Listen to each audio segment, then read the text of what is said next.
Boa noite, professor, tudo bem? Aqui é a Camila Parisi, eu, Wellington Onofre, Amanda Alves e Elô Sodré iremos fazer a apresentação do cinema marginal brasileiro. Eu vou falar um pouquinho sobre por que a gente escolheu esse tema, o que levou a gente a escolher ele, né? Quando o senhor passou toda aquela relação de temas para a gente poder escolher algum, para a gente estar fazendo o nosso trabalho, alguns outros chamou nossa atenção antes dele, porém já tinha sido escolhido. Mas o cinema marginal brasileiro, ele chamou nossa atenção pelo tema, né? Pelo nome, cinema marginal brasileiro. É algo que chamou bastante a nossa atenção. Então, de primeiro momento, assim, o nome foi de cara, nossa primeira relação com ele, nosso primeiro contato. Então foi algo que a gente ficou intrigado, né, pelo nome. A gente queria entender melhor sobre o que é o cinema marginal brasileiro, o que foi esse movimento cinematográfico, né, que foi entre 1968 a 1973. E as suas duas principais produtoras, né, que chamou bastante a nossa atenção também. A primeira pelo nome e depois pelas suas histórias, que foi a Boca do Lixo em São Paulo e a Bella Hair Filmes no Rio de Janeiro. A história, o que foi, as suas características, alguns exemplos, a gente vai estar explicando ao decorrer do trabalho. A história vai ficar com o Wellington, ele estudou um pouquinho melhor sobre isso, ele vai saber falar um pouco melhor sobre o assunto, para a gente poder também estar se localizando e entender o que foi esse movimento, o porquê que ele surgiu, da onde ele surgiu. Então, as suas características, a Amanda vai falar um pouco melhor sobre o que foi esse movimento. A Ela vai trazer alguns exemplos pra gente de alguns filmes, o que a gente entendeu também um pouco melhor sobre ele e a conclusão do nosso trabalho. O que a gente entendeu sobre ele, algumas coisas que agregaram à nossa vida. Eu vou falar pro senhor que a gente se surpreendeu mesmo. A gente não tinha muita expectativa nesse trabalho, nesse tema, né? Porque a gente tinha gostado de outros antes desse. Então, nossa expectativa para os outros era maior. Porém, a gente tinha sido escolhido, então a gente acabou optando por esse mesmo. E o nome que chamou a nossa atenção, né? Pelo marginal, como eu já tinha dito. Mas a gente se surpreendeu bastante. Eu espero que o senhor goste da nossa apresentação. E espero que o senhor entenda bastante também. Qualquer dúvida que o senhor tiver, pode estar entrando em contato com a gente, tirando as suas dúvidas também sobre qual ponto que a gente pesquisou, sobre aonde que a gente pegou nossas referências. A gente assistiu algumas apresentações no YouTube sobre esse trabalho também, para a gente conseguir se localizar um pouco melhor. Então, eu espero que o senhor goste bastante. Agora vai ficar com o Wellington na parte da história, Amanda sobre o que foi as suas características e a Elô com seus exemplos de cinema sobre ele, tá bom? Então espero que o senhor goste e fique com o trabalho. Iniciado em 1968 e tendo seu fim em 1973, o cinema marginal brasileiro surgiu na contramão do então chamado Cinema Novo, onde suas características eram totalmente opostas. O primeiro buscava defender a estética da fome e uma preocupação com as questões culturais. Já o segundo era visto de uma forma despreocupada, muitas vezes dando protagonismo para a violência de forma grotesca, e então aproveitar esse movimento para travar uma guerra contra o regime militar de 1964. Grandes cineastas desse movimento eram vistos como contraculturais, ou seja, contestavam o cinema inofensivo da indústria que vinha sendo realizado na época. Dois estúdios eram vistos como referência ao cinema marginal brasileiro. Um deles, denominado Boca de Lixo, que estava presente em São Paulo, e o Estúdio Bel Air, do Rio de Janeiro. Esse último, em específico, teve dois de seus diretores, Júlio Bressani e Rogério Sganzerla, exilados pelos militares devido a motivos de revolta que foram acusados de incitar. O filme mais famoso desse movimento é O Bandido da Luz Vermelha, de 1969. Os filmes eram produzidos com baixo orçamento. Houve também uma vertente chamada Cinema Marginal Cafajeste, que contava com uma dose elevada de erotismo e sexualidade. Os principais nomes dessa nova vertente eram Antônio Lima, João Calegaro e Jairo Ferreira. Suas obras mais conhecidas são As Libertinas, de 1969, Audácia e Fúria e Desejos, de 1970. As características do cinema marginal foram muito marcantes na época. Foi por volta de 1968 e 1973 que esse cinema surgiu. Ele surgiu com o intuito de quebrar um pouco esse paradigma de cinema novo. Sua base foi em cima da contracultura. Eles não concordavam com os paradigmas colocados para eles em questão de visão de mundo e com os posicionamentos políticos da época. Tanto que o cinema marginal brasileiro ele não pôde nem ser chamado de movimento porque o povo não concordava. Então ele foi com certeza com um confronto contra o povo. Entre suas características está a baixa monetização, um clima mais erótico, as coisas eram bem puxadas para pornografia, tanto que é por isso que é chamada de estética do lixo. Era pouca monetização e muito erotismo em cima desses filmes. Trazendo sim para ter um desconforto em cima do povo, mas também para quebrar alguns padrões. Como a Heloísa vai comentar mais pra frente, teve alguns filmes que foram censurados ao longo do tempo, porque os filmes realmente traziam uma ideia diferente do que eles estavam acostumados com o cinema novo. Além de criar uma abertura de diálogo lúdico intertextual, racismo narrativo hollywoodiano e as chanchadas, que é um tipo de filme com humor meio ingênuo de caráter bem popular. Bem, como já citado, já de começo, isso não foi muito aceito, porque a sociedade ela não estava acostumada com pessoas se rebatendo aquilo que era proposto. Então, de formas diferentes, eles rebatiam a sociedade, o consumismo principalmente, causando uma forma de incomodar o povo brasileiro e abrir os seus olhos de alguma forma. Agora vamos ver os principais filmes que representam o cinema marginal brasileiro. Lançado em 1968, O Bandido da Luz Vermelha representa muito o cinema marginal. Ele foi criado pelo artista Rogério Singanzerla e ele é um filme que tem o objetivo principal em criticar a sociedade brasileira daquela época. Então ele traz toda uma proposta radical, anarquizada, direta e suja, que são alguns dos principais elementos do cinema marginal. Este filme ele tem uma pequena base na história de um criminoso que ganhou enorme repercussão no Brasil nos anos ali de 1960.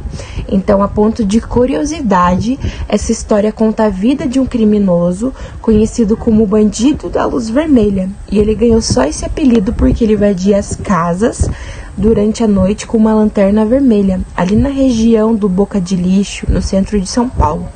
Então este longa, ele representa a trajetória de um foragido e de uma sedutora, que era a mulher que o protagonista tinha um caso. Então basicamente isso. Bom, o segundo filme é Matou a Família e foi ao cinema. Ele foi lançado em 1969 por Júlio Bressani. Este filme, ele foi um dos marcos do cinema marginal, até porque o seu criador, ele era um dos responsáveis por mostrar muito o radicalismo no cinema nacional, além de também aperfeiçoar a estética do lixo, que era uma das principais características do cinema marginal. Então o filme, ele foi criado na época onde ocorria a ditadura militar aqui no Brasil. Então por isso, este longa, ele refletia muito o contexto político do país. Então só para resumir um pouco a história do filme, ele conta a história de um rapaz de classe média baixa que mata seus pais e depois ele vai ver um filme que é o Perdidas de Amor, em que um homem mata a mulher por amor. Então basicamente essa é a história que o longa conta, né? E só para finalizar esse filme, tem uma curiosidade bem bacana, é que em questão da ditadura militar, de estar ocorrendo ali no período, né, que foi lançado o filme, ele foi censurado na segunda semana de exibição. Então ele foi retirado de todos os cinemas. Ninguém tinha mais acesso para ver este filme, né, porque ele continha algumas censuras ali. Então por isso que ele foi retirado dos cinemas. Agora vamos para o nosso último exemplo de filmes, e esse filme se chama A Margem, e ele foi lançado em 1967 por Oswaldo Candeias. Este longa, ele também segue uma perspectiva do cinema boca de lixo, né? Que não é diferente daqueles filmes que eu trouxe anteriormente. A única diferença é que ele apresenta uma linguagem mais diferente do cinema daquela época. A linguagem que ele apresenta se aproximava ao neorrealismo. Então, basicamente, essa é a diferença. E contando mais sobre a história em questão desse longa, ele mostra 4 personagens, sendo 2 prostitutas, um homem com problemas mentais e um cafetão. Então, basicamente, esses são os protagonistas da história. Então, esses 4 personagens, eles viviam na margem do rio de Tietê e durante o filme eles desenvolvem uma relação amorosa entre si e o filme acaba ali com os finais mais trágicos. Então, para vocês entenderem melhor como funciona o cinema, como era a imagem, como são os personagens desse filme, eu vou mostrar aqui uma cena, né, que é a cena inicial do filme, A Margem, que foi lançado em 1967. E também, a ponto de curiosidade, quem quiser mais ver o filme completo, tem no YouTube também com uma resolução ali bacana, tá? Então, basicamente, é isso. Vou mostrar aqui agora o filme, a cena inicial.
fazer os agradecimentos aqui, aproveitando a todos que acompanharam o desenvolvimento desse trabalho, todos que atentamente acompanharam a nossa explicação acerca dele, e reiterar da importância, da necessidade do cinema marginal brasileiro, onde vimos vários elementos dele serem utilizados até hoje. Então, em nome de todo o grupo, nosso muito obrigado a todos.